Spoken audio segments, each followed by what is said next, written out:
人讲台顶3分钟，大卡跪厝经，这回咱去东京奥运所拼到奖牌已经是破纪录啊！有专家认为讲，国家除了爱增加培训的名额以外，也着爱互这个选手有丰富的训练资源。另外，对一般的民众来讲，也着爱培养全民运动的风气，需要顶顶下下拢来支持体育运动。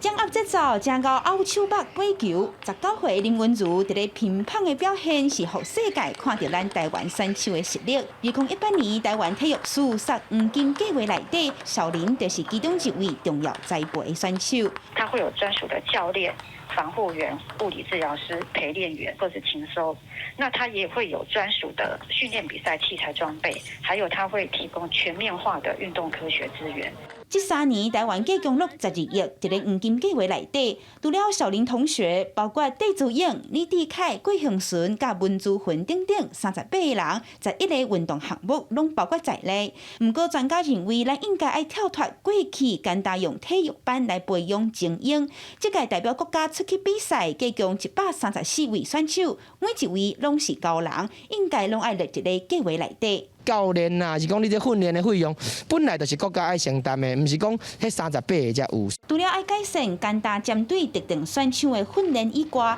学者也表示，说来咱台湾若要继续有杰出的表现，一定要有全民运动的风气，让台湾的这个运动文化还有运动的人口增加，可以培养出更多有天分的选手，也可以扩大整个社会。 包含政府、包含企业、包含一般消费者对于